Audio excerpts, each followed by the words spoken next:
Hey guys, what's up? It's Eli Knight with Knight Jiu-Jitsu, and I've got a couple of videos that people are interested in that I've asked a lot of questions on, and one of them was submissions from side control that I did a while back. People were asking a lot about, like, well, what about with the gi? And with the gi, you have even more options. You have all the same options as you do no gi, but with the gi, you have even more options, and there's some cool ones. And so I thought I'd kind of build off of some of those old ones and build into some new stuff. So if we're in side control here, I'm top side control, Dustin's on bottom. My hand configuration will look different ways depending on how I initiate my attacks. But whenever I'm here and I'm looking like this to establish some kind of like just base side control, if he's like this here, this frame can be very annoying because it's making space for him and it's gonna corrupt my side control. So if from here, one good way for me to try to get rid of this, and it's pretty simple, is just to take my forearm here and put my forearm on top of his forearm and then like set my weight on top of it. And that's really uncomfortable. It's really painful on his forearm here, and he's like not wanting me to stay sitting on his forearm. He may pull that back out and try to reestablish, and I'm gonna use that opportunity here to get inside of the gi. And I'm going palm up like this, and I'm gonna slide back here, and then I'm gonna take my knee over, cut, and then come in for a baseball bat choke just like this. You can do the same no gi. It's even better with the gi though. So again, that one here, his forearm is in my neck like this here, some kind of side control configuration. I'm gonna put my forearm on top of his, put my weight on top of that forearm, and then sit my hand inside the gi, slide back, thumb inside. I'm gonna keep my head down. Maybe if I feel like this one is still in my hip, I can come up, cut my shin over, turn the corner here, keeping my head down, and choke with the baseball bat choke, just like that. From here, sometimes if this arm winds up instead of underneath my neck, just kind of lingering out here, then one of the big problems is that I can start attacking Americana and Kimura and all kinds of stuff. So sometimes he'll actually hug on to me here out of desperation. If this is the case, now this doesn't necessarily give me easy access to be able to attack this arm. So one of the things I can do since we have the gi is I can start walking myself north-south. So I'm gonna leave this arm here on this side of his head. This one's gonna come back by his hip. And I'm gonna start walking around like this. So I'm gonna go here like this. And as he goes to pull that arm out, since he doesn't like that, then I'm gonna find that opportunity to get the 4 fingers inside the collar like this. Once his arm comes out and I have those 4 fingers, I'm gonna slide my knee back up here this way.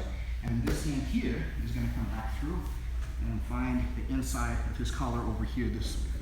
And then I'm gonna drop that forearm down here like this. I'm gonna sprawl out and then finish with this paper cutter choke just like that. Start walking up here north-south, kind of heavy with my weight. And then he starts to not like how that feels on his arm and his shoulder. I get the 4 fingers. I go here, branch down, 4 fingers in the side and back of the collar here. And then I slide my knee up toward his ribs.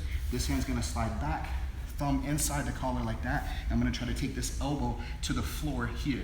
If it gets all the way to the floor because my grip was maybe too shallow, I can still slide it up here this way, and it's still a good finish. My head is still available to keep this out of the range. If this arm wants to come in and try to defend or anything, I can kind of keep my head here, and that's gonna fight to keep that arm away from this. Maybe he's got the arms tucked in is another kind of thing that he may be doing here.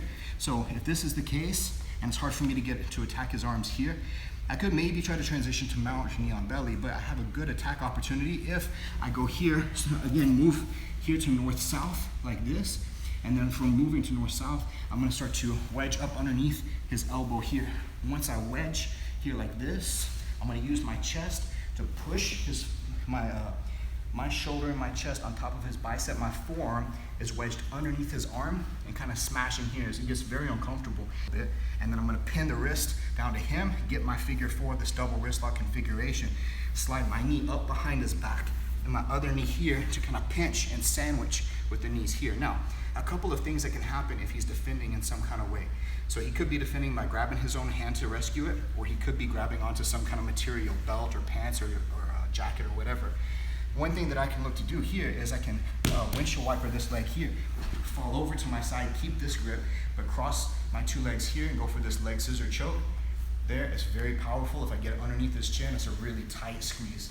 Now, that's a good one, gi or no gi. But because we have the gi here, if I feel like for some reason that's not available to me, then something else that I can look to do if he's grabbing onto some kind of material is I can look to grab the skirt of his gi or maybe even the tassels of his belt and pull this over here, get this really tight like this, and then I'm gonna reach down here inside my leg, get the thumb inside the collar here like this, and then I'm gonna look to go over here, sprawl out, back this way, and get that modified paper cutter choke with this arm trapped, so it's difficult for him to use just that one to defend with. if I get there and he's not allowing me to have this, maybe he's defending here this way, right? So if that is the case here, then I can reach behind his neck here this way and use this as an opportunity now to look to take his back. And once I take his back and keep this arm here trapped, then it's out of commission.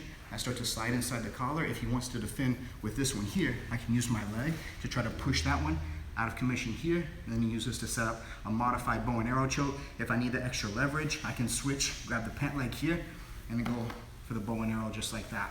So these are just a few of the many options that you can use the gi for to help enhance the attacks from side control and from north-south, and how we can use it in combination of pinning and choking and everything else. So see what you like with these guys. If you want to see even more submissions from side control, check out my other one. I'll provide the link down in the description, all that stuff, and let me know what you think. Keep watching Night Jiu-Jitsu, guys. I appreciate it.